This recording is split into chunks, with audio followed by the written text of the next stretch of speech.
บายดีพี่น้องป้องป่ายสุขุสุคนเนาะพบกับซ่องเบาคำข่าวเวลเซนเก่าเซนเคยมื้อนี้มาลินกับบ่าวกิพี่น้องเพิ่นชวนมา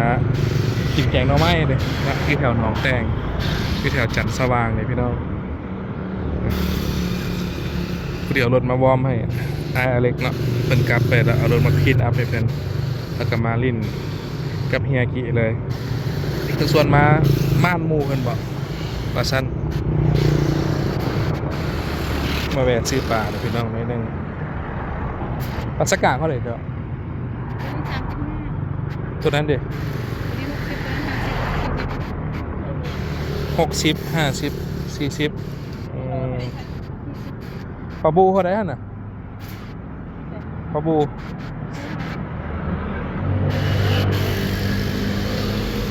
35นะพี่น้อง60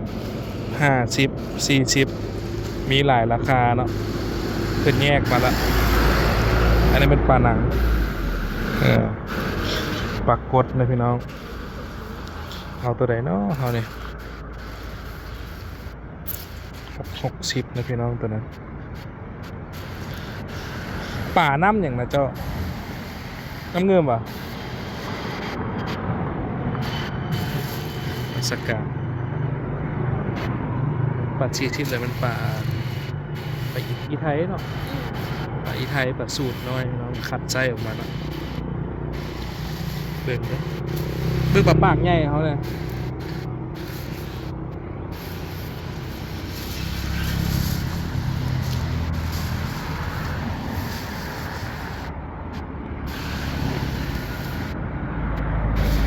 หลายราคานะพี่น้องระแวกชื่อซอยเลยเนาะอยู่หน้าห้องสีทหารเลยพี่น้องใกล้ๆเลยเนาะก่อนทางขึ้นบ้านจัดสว่างเนาะ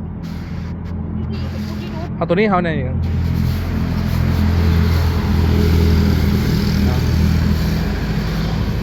ก็น่าจะใจป่าอยู่แล้วพี่น้อง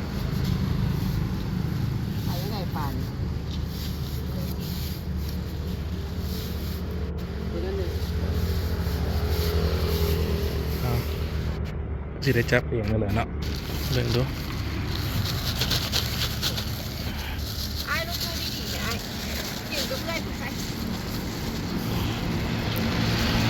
ปลาปากอ๋อเป็นแต่แซ่บปลาปากหนึ่งปลาบูเด็ดปิ้งเนาะ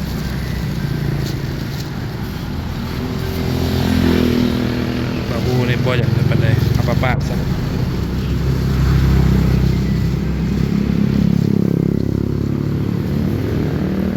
เบิ่งกัน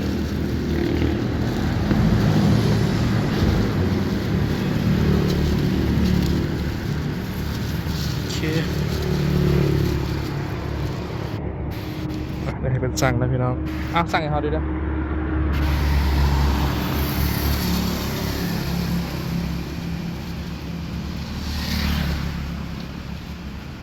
น้ำของซื้อปลาปากเลยพี่น้องไปเดี๋ยวไปต่อเนาะเสียกี้เป็นท่าเดี๋ยวปอกน้ำไม้ท่าอย่าวัดสันเดย์โอเคซื้อเครื่องกันโอ้ยหลงทางเลยพี่น้องเข้ามาฮอตนี่ละมีแต่หอมกับหอมท่าเพิ่นมาครับอยู่เขตบ้านเวียงคำจำปาแล้วพี่น้องเนาะรถนี้มันได้กำคาดทายกับบ่ได้ปิดไว้เอิ๊กนี่ก็เสียงท่อมันเสียงเครื่องจักรมันดังเนาะเอาพาเฮียเป็นมาเฮียกิเสียกิเนี่ยมากับเมียว่าสันเลยจัดไปพี่น้องยี่ก็ซื้อปลาบูเติมเนาะเบิ่งมันกันยังนั้นอยู่ซื้อซะกระเทินเนาะบริกินหลายฟ้าหลายปีแล้วปลาบูถ้าเบิ่งบัดปิ้งสิเป็นยังไงแซ่บบ่เก่าบ่เนาะตะกี้ได้กินก็ว่าแซ่บปลาบูนี่คักเอาเฮียกิยังลงหอมเองนะพี่น้องบ่เคยมาผ่านเพิ่นส่งแผนที่ใหม่มาให้ก่อนเนาะแผนที่เมื่อกี้นี่ผิดพลาดว่าซั่นเด้บ้านเวียงคำแล้วตอนนี้เฮาก็เลย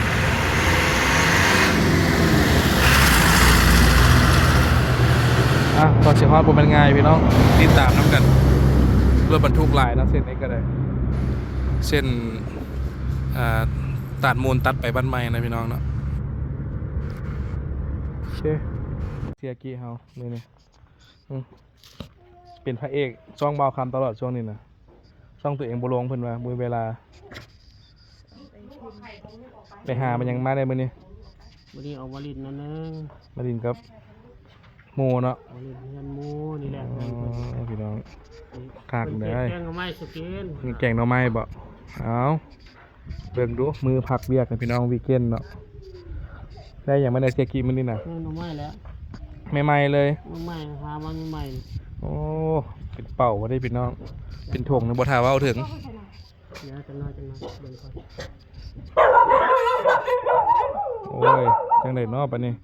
คือผู้ชมนี่คือว่าหลายถ้าผู้ชมนี่นะฮะ เจ้าถิ่นแล้ว เจ้าถิ่นเอาไปไล่นั่นเลยเนาะไปไล่แง่เนาะไปไล่แลนเรื่องนี้นี่เสียงที่ในไล่แลนนี่ก็มีหมักมีความพี่น้องโอ้หมักมีได้เรื่องเอาจึงว่ากันนะพี่น้องเพิ่นเฮาแฮงโพดจึงว่ากันเนาะเบิ่งเขาสิแต่งหยังกินมื้อนี้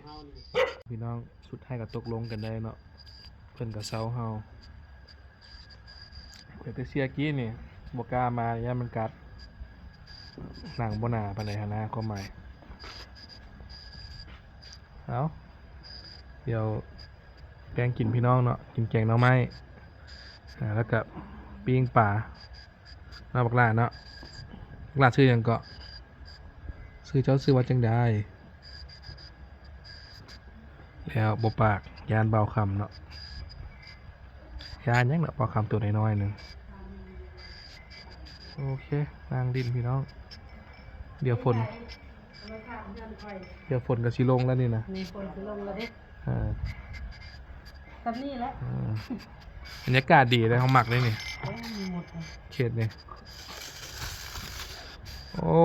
ไข่หลายหน่วยแท้เนาะฝักบ่นี่8 หน่วยนี่ไข่ยังนี่เป็ดบ่นี่เขาว่าไข่อยู่อเมริกาเป็นสีขาวพี่น้องไข่ไก่กันเลยแต่ว่าไข่อยู่ลาวเป็นสีแดงจักแม่นแท้บ่เนาะว่าฉัน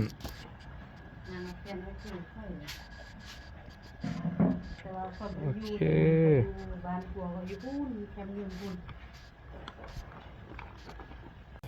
เอาพี่น้องหน่อไม้สดๆที่ไผ่ไปหม่นปลาอ้อมทิพย์นำกินเลยในเรื่องอ๋อหรือว่ายังบ่สูงมั้นี่เจ๊ไผ่จำนี่ยังน้อยอยู่นี่เป็นนั่นยังเนาะหากระพ่นดินเนาะบ่บางคุดก็คุดเอาบนตัวนอกคุดเนาะเอ้ยนะมาเลยพี่น้องเด้อ เสียบอยู่ แซ่บอยู่บ่ก็หอมดี มันหอมดี อืม หน่อย หอม บ่พอแกงเนาะโอ้โมเมนต์คนสิตกอีกคน ฝนสิตกแล้ว เรียนกูเครื่อง เอาพี่น้องเอ้ย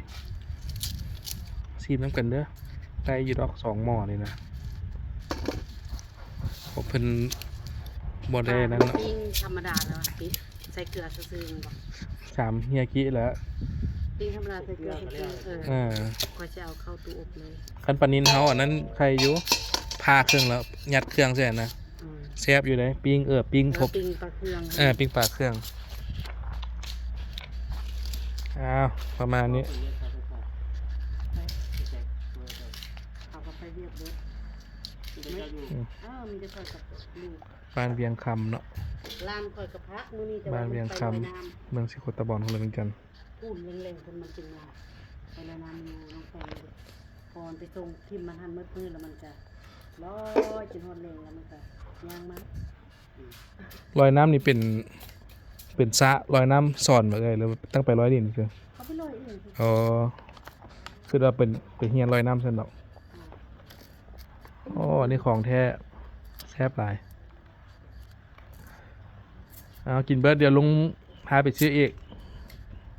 กินได้หลายขนมหน่อยง่ายไปคือลุงเนี่ย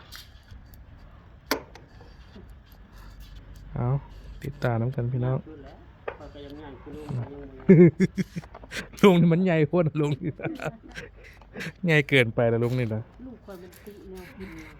ะ เฮะเนาะกิน เลี้ยงยากยา อื ก มแหละที่ได้เป็นเจ้าคนนายคนก็ว่านะเนาะบักหลาเนาะชื่อหยังก่อนนี่ เสือนนท์ ชื่ออานนท์นะพี่น้องโอ้ชื่อดาราตัวนี่ ไอ้ดำ อานนท์อดัมมาซั่นเด้ ไอ้ดำ เออ ไอ้ดำคือตั้งเอง นิกเนมเพิ่น อืม โอเคเอาติดตามกันพี่น้องมื้อนี้สิมีเมนูหยังแหน่จึงว่ากัน มากครับ ค่อยจะเฮ็ดอยู่ส่วนหนึงหั่นแล้วมันค่อยมีเพื่อนเพิ่นว่ามันบ่ได้เอามา เอาย่างเลาะลิ้นนะพี่น้อง อันนี้มันส่วนเพิ่นมาเบิ่งไก่เพิ่นก็อยู่แบบพอเพียงเนาะพอเพียงแต่ละคนบ่คือกันได้เนาะบางคนมีไก่10 ตัวก็พอละบางคนมีไก่1,000 ตัวก็ยังบ่พอใช่เนาะเอาเป็นว่าพอเพียงในแบบของเพิ่นว่าซั่นซะเนาะโอ้นี่มันฟาร์มเพิ่นตัวกี้นะพี่น้องโอ้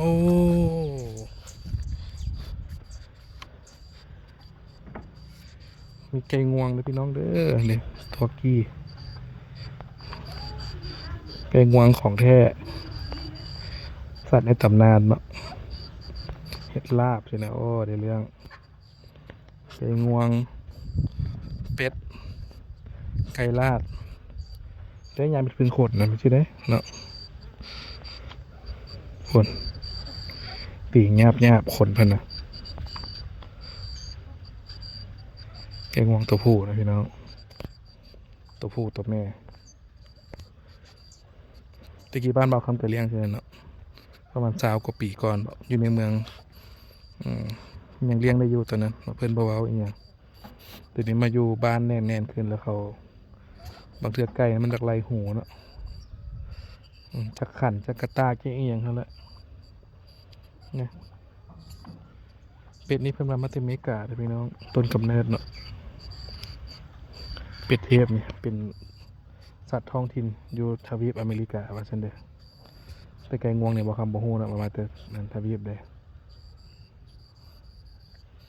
แซ่บคือกันเนาะนี่เป็นห้องนะ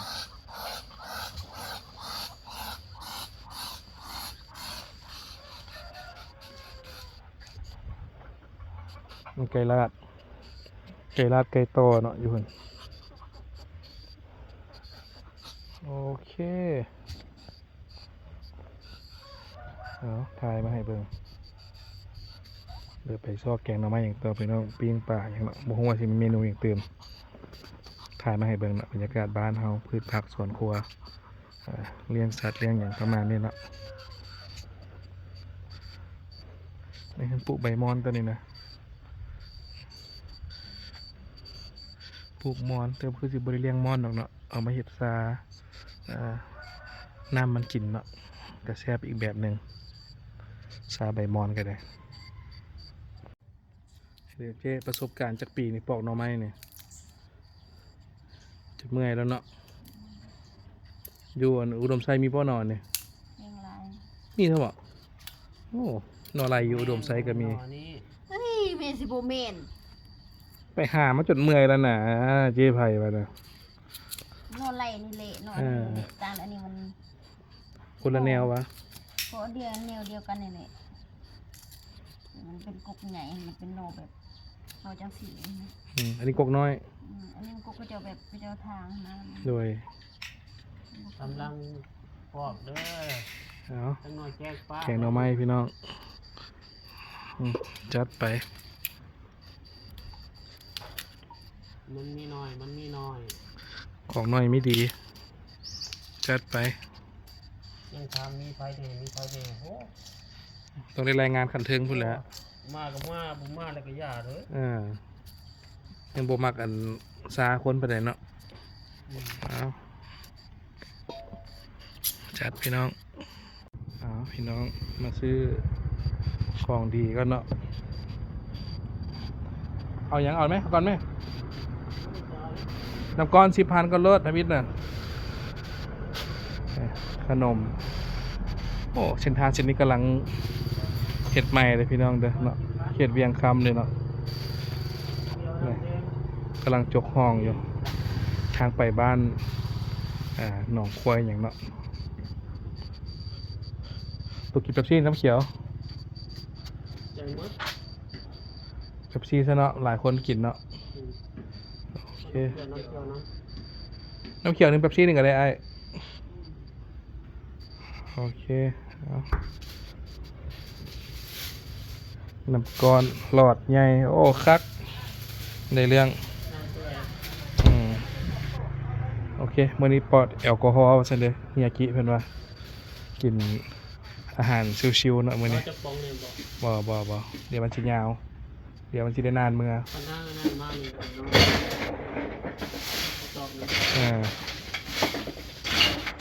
โฮมเซลแถวบ้านนะพี่น้องโอเคอย่างในมื้อนี้เฮาน่ะโอ้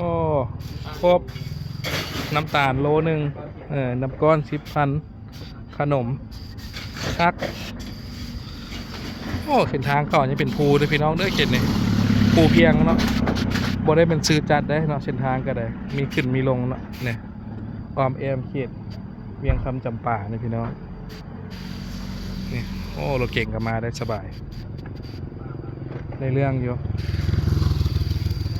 โอเคยังไงพอเราว่าเบิดเราได้สิเอานะ พอแล้ว เนาะ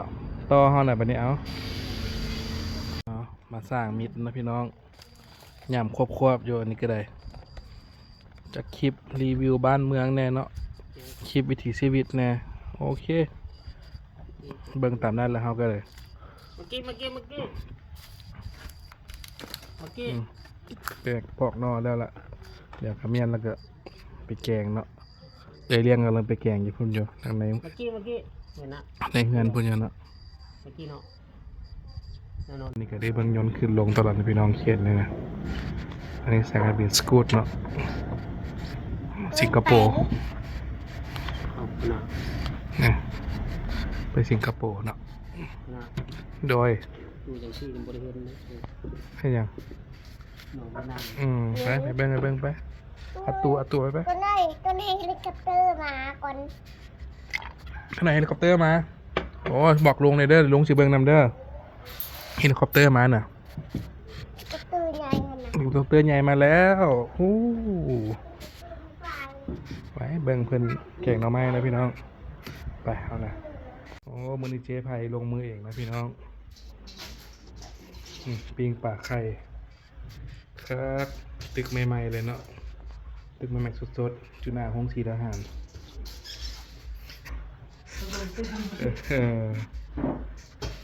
ผู้ดีเขาเจ้าเอาลงแย่ซื้อเลยเมื่อกี้เนี่ยหน้าห้องสี ถ้าหมอน้อยดีนั่น โอ้หมอน้อยพอดีเอาจัดไปประมาณ1 ชั่วโมงแล้วนะพี่น้องต้มเทน้ำทิ่มแล้วมาต้มตื่มอีกในเรื่องนี่คือผักสวนครัวเนาะเดี๋ยวไปเก็บผักกับเฮียเกะอีกต้นดอกม่วงต้นไม้ใบหญ้าครบดอกเศรษฐีต้นบอนดำหายากได้ต้นนี้บอนดำเนาะดำปอดได้เลยนี่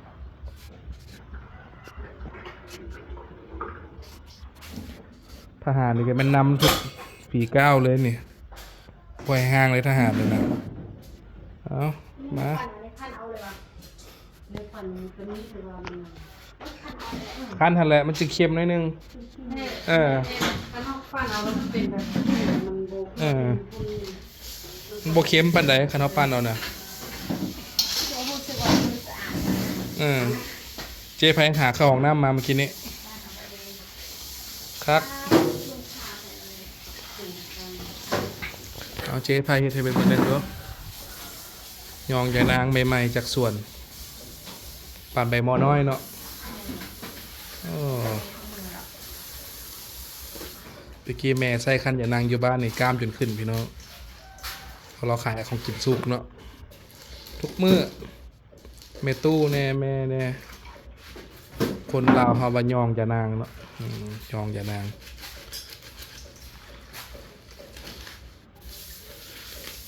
ผู้ดีนัวๆนะเจ๊เนาะ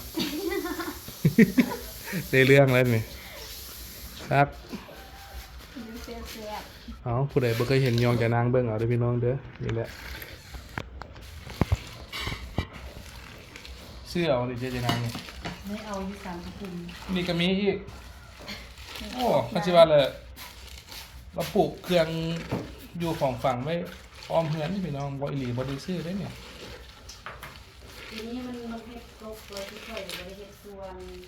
โดย กาดีบ่ จุดตัวนี้ ทุกบ่ได้ แม่คนนั้นเนาะ แล้วมันนานๆนี้เอาเด็กเนาะ เสื้อรถนะหมออบรมฮ้อนนี่นะในเรื่อง เดี๋ยวจะมันบกพร่องเลยเนาะ แหม่ เอาบ่ไม้มันคงแห้งๆไป เดี๋ยวนั่งแต่ปัน ปิ้งปลาบูปิ้งแม่ปลาบูทองเอา เจ๊อำพรอยู่นะ ยังก็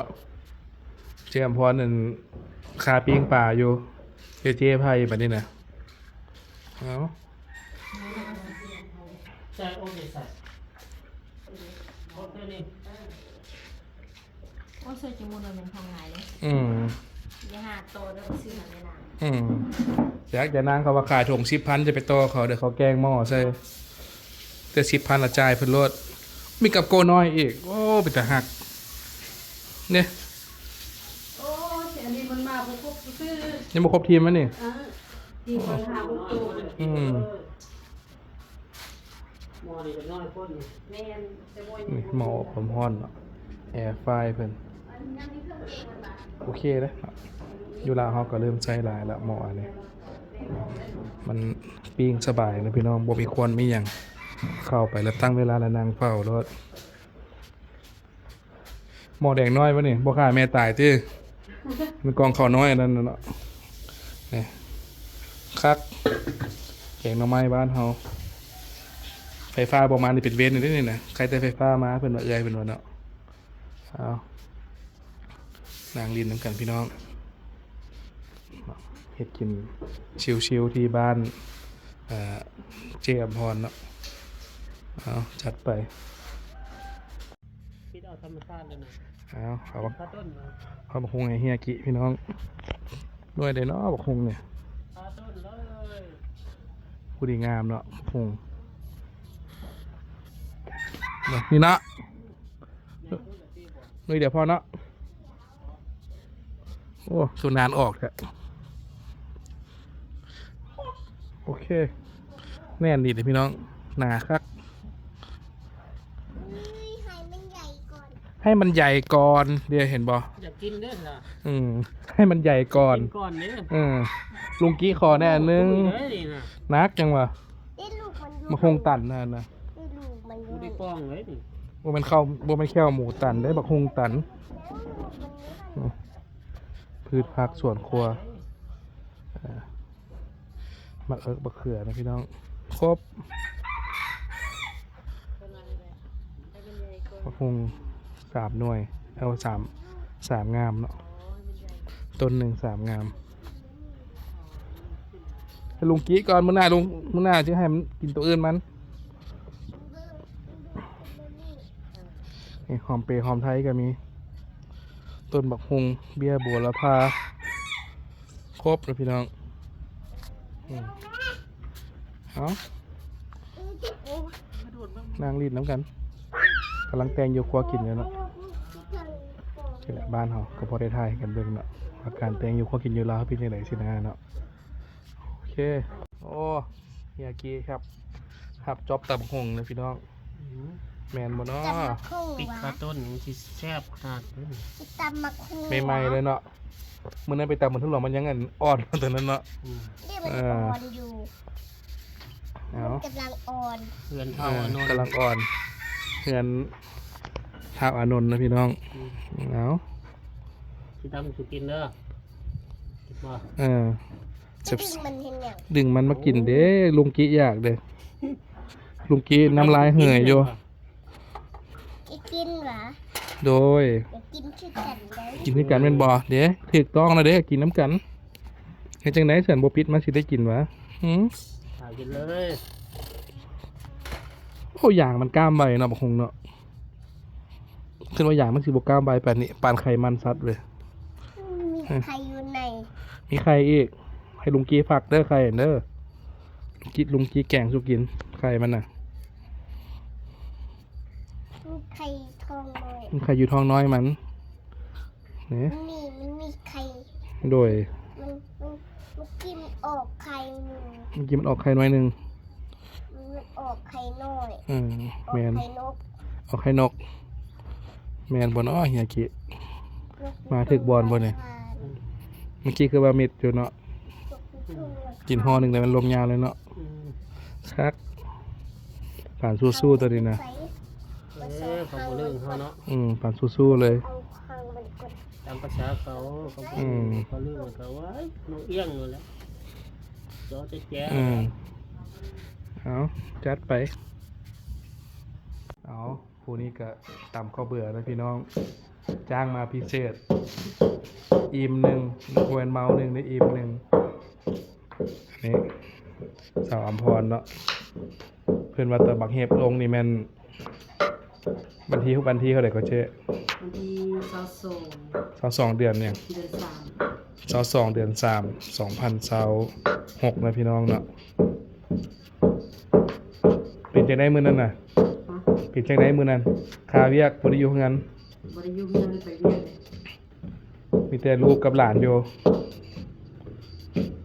ลูกกับหลานกับเพื่อน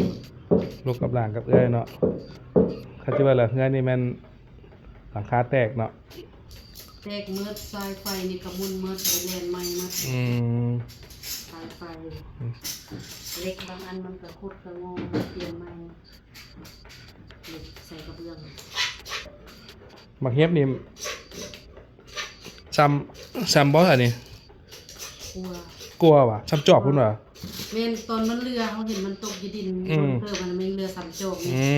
แต่มันเปื่อยไปซั่นซะ แล้วตอนมันเปื่อยแล้วอะนะ โอ้คิดว่าบ้านเราสิบ่ถึกเนาะเนื่องจากว่าบ้านเราอยู่ลงมาหน่อยหนึงนะพี่น้อง แต่เฮามาเบิ่งตัววันอยู่หัวภูหั่นโอ้บ่เหลือ หัวภูจุเนินหั่นน่ะโอ้อยู่นี่ก็บ่รอดว่าซั่นซะเนาะ คือเบิร์ด อืม บ้านขาวเลยบ้าน บ้านนั่นชื่อบ้านหยังก็เจ้ บ้านเวียงคำ บ้านเวียงคำ ที่อยู่ บ่ซอดหยังแต่ว่าหลังคาบ่เหลือ หอมมานั่นหอม19หอมโครงการบ้านขนาดเที่ยวนั้นผัดคอย โดย เพ่น้อยบ่หลาย เสียหายน้อย ผัดแถวนี้มันมุนหมดทุกหลังคาเลยแถวบ้านจำปากับ่ฮอด โดย กายไปฮอดต้นไม้ เฮ็บลงนะพี่น้องวันที่24เดือน3ใช่ป่ะ ซาวส่งเดือนสาม 22เดือน3 2026นะพี่น้อง ประมาณ4โมงเนาะ4-5โมง 3 โมง 3 โมง 5 4 โมง อ๋อก็ยังบอกแรงคักแล้วเนาะ 3 โมง 5 4 โมง พายุเข้าอ๋อเสียใจนำเอ้ยเพิ่นบ่คิดว่าเพื่อนเพิ่นสิถึกได้นี่คิดว่านั่นเพิ่นดอกคิดว่ารอดถามไปถามมาเพิ่นว่าอ้าวบ้านเพิ่นก็ถึกเลยพี่น้อง ต้นไม้นี่ก็เป็นหูจงโป่งแล้วเนาะบางเทื่อเนาะบางต้นเนาะตกถึกหญ้าถึกสวนนี่จะบ่มุนอันเนี้ยกันนี่พี่น้องมาเฮ็ดนะหน่วยจำจอกที่เราว่าเบิ่งเอาน้อยจักหน้อยหรือไง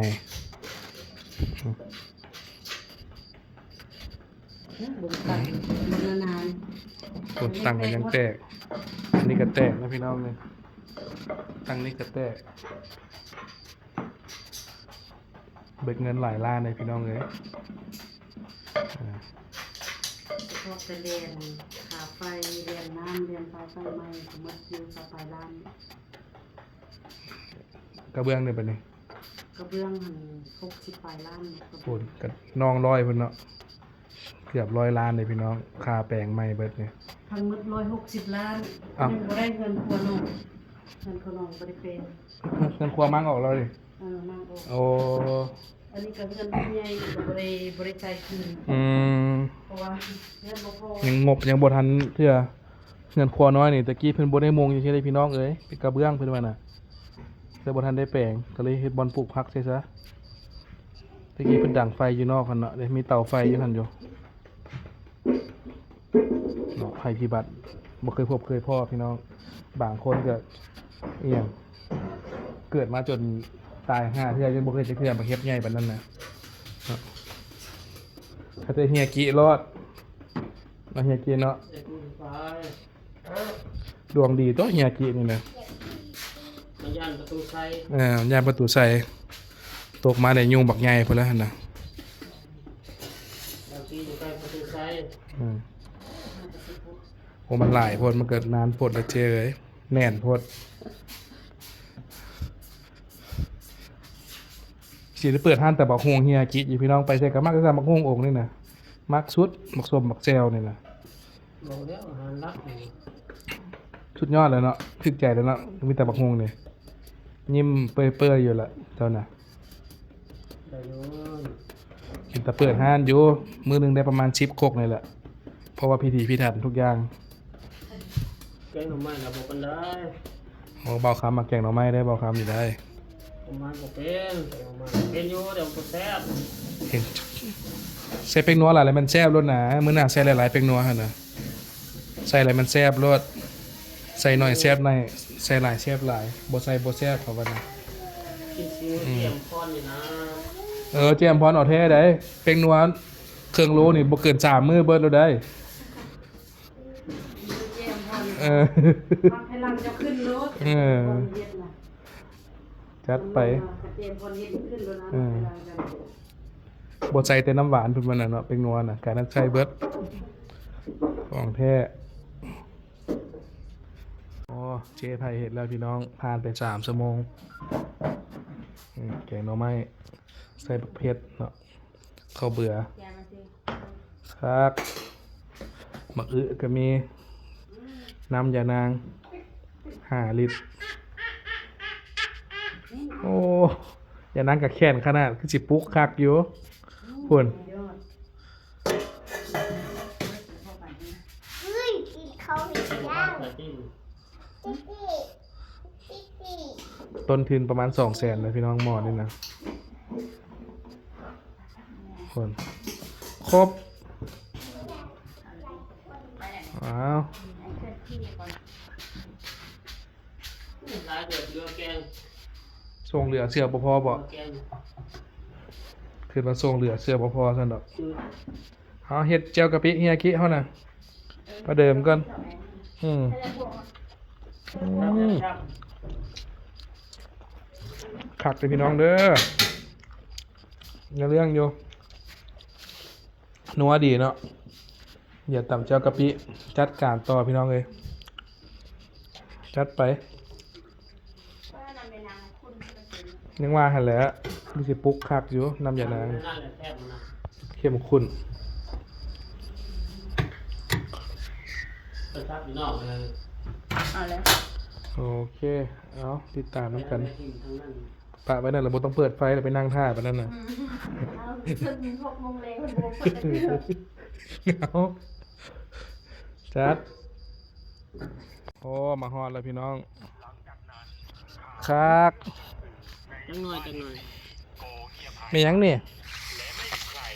บักละหึ เก็ดได้ทำเลยจะกินได้อยู่ เอ วะ อจะกินได้บ่เผ็ดได้ กับเรื่องกระสือยายสาย หวังว่าจะชอบกันนะครับ ใครที่มีเรื่องราวอะไร แต่บักคง ทีมงานนำมาทำ สูตรเมียเจ้าที่ ที่พบเจอด้วยตัว เจ๊อำพอด เจียมพรโอเคเป็นนัวหลายซะนะแซ่บรสครับเป็นกระเสียเป็นนัวหลายเนาะในเรื่อง ถ้าชอบคลิปนี้ก็อย่าลืมกดถูกใจ บางปีบ่โซซีมือยังมันนี่บางปีนี่ ทางช่องทางเฟซ ฝากบักคงแล้ว ถ้ากินอย่างเดียว เพื่อจะได้ไม่พลาด ห่างคลองไปท่าไข่แลนด์เนาะ และเป็น หาแต่หน่อมาให้ ทำคลิป เบาคำกับบริเฮ็ดหยัง หา เนาะ แต่หน่อไม้มาให้ ขอบคุณทุกท่าน เบาคำก็ให้ มารับชมครับ เอาแต่ป่ามาให้แล้วก็แล้วเบาคำนะ หลายให้ บ่ได้ ค มี รัวกับเจ้าเฮ็ดมื้อนี้นะ พ่อบ้านเขาก็นี่เนาะ บ้านกิน ติดตาม ติดตามเบิ่งเนาะครับเอาไม่อย่างอีกพี่น้องบัดนี้ แกงนอตอก ได้มาพูดคุยปรึกษา หน่อไม้นอตอกโคตรฮ้อน ขอทำที่คนในหมู่บ้านมีความเคารพนับถือ แซ่บๆพี่น้อง การ โอ้หอมขนาด ออกอารวาสไปทั่ว ครับ และล่าสุด โอ้ ว่านี่ มาฮอตแล้วเป็นอย่างนี้เฮียกิ เพราะกลิ่นของมัน โอ้เฮียกิไปวานแห่มาแล้วพี่น้อง อดเอา หน้าขึ้นไปมอง ครับ ตามที่มาของหยดน้ำเขา โอ้ได้เรื่องคุณ โอ้จานเขามาใหญ่แท้จาน เรื่องว่าป่านพัตตาคารเนาะจานเนี่ยนะอย่าให้ไงว่าให้ก่อนยวนมีหยัง พัตตาคารสวน พัตตาคารบ้านสวน โอ้ได้เรื่องเซิร์นเด้อแขกผู้มีเกิบทั้งหลายนี่เชียร์เก็บบ่มีเกิบผู้เดียวเพราะว่าเฮารักใส่ของเพิ่นใครแน่ จานแดง เอาจัดการเฮาน่ะที่พี่น้องเด้อเนาะไรแมงวันแล้วตอนนี้นะโอ้อาหารบ้านๆเฮาเนาะแกงหน่อไม้ตำบักฮงต้มหน่อไม้ปิ้งปลาสดๆจากสวนยุงหลายเลยพี่น้องช่วงนี้ช่วงฝนนี่ยุงขนาดเลยนี่เขาจะไหนเฮียกิไวเดตี้เปิดปะได้นี่นะ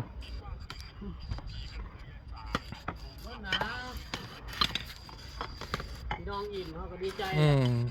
ลูกก็สิกินแกงนัวบ่ลูกก็สิกินแกงนัว ลูกกินหยัง พัก วะ ปลาไปเบิ่งนั่นเลย ไว้กลางแล้วนะเอา อันนี้มัน ปลาสามัคคีเนาะ แล้วพี่ฉันอันเมลานอเลย จานเบิ่งนั่นมัน2-3ได้นี่นะ ปลาสามัคคี เนาะเบอร์มะเด้อพี่น้องเด้อ มือมา เบอร์มะยอยงชวงเชียบ มันออก ฮะครับ อันนั้นเขานั่งตั้งสูงเลย มันยังมาวนเนาะ มันวนอยู่แล้วเอาจานมันสิตักเข้า เอาเฮียกิ เล่นเข่าอันนี้ เอาจานนึงพอเอาเท่านั้น เน้นยอดเข้าบ่ เน้นน้ำมัน มือนี้แปะปอดแอลกอฮอล์นะพี่น้อง พอดีที่ มาเด้อพี่น้องเด้อ วงกวดแอลกอฮอล์ ก เดี๋ยว ว วัน นมาซี่ได้วงนี้กวดแอลกอฮอล์ได้ ของแท้เลยพี่น้อง มาไล่จอดจังบ่มาคนบ่มีตาคู่ แม่นตุลากับโบมายันเขากวดแอลกอฮอล์ บ่ได้ติ เอายกโป้นะ ไปยังค่าขึ้นไม่ไปกินก่อนแล้วจะให้ มาเด้อพี่น้องเด้อเดี๋ยวเพิ่นกินข้าวแล้วให้คะแนนน้ำหลังเนาะยังบ่ทันยกโป้เถอะตัวนี้ลองชิมอยู่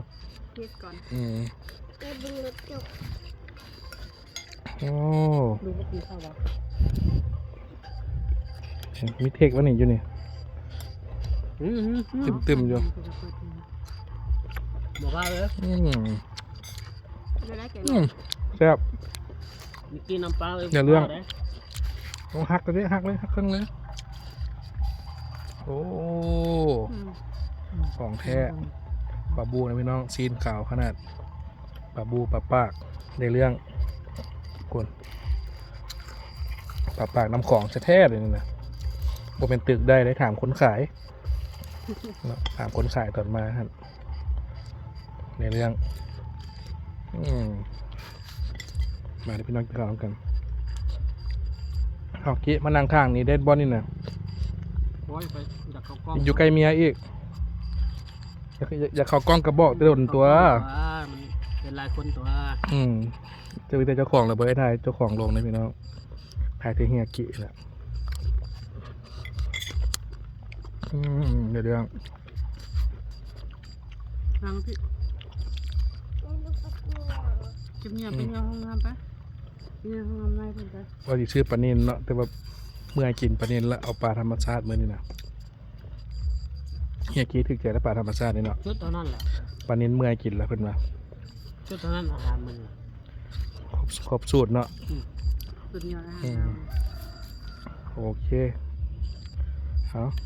ถอนกันดิพี่น้องเด้อเดี๋ยวเรื่องน้องหมอเนาะ อาหารหากินยากด้วยนะ เอาเห็นบ่แล้วอีกเอาเบิ่งเฮียกิว่าต่อคือว่าแหละ เป็นยังห้องน้ำมาก่อน หากินยากเนาะบนเวลาหลีบ่เห็นบ่ได้เลยเนาะ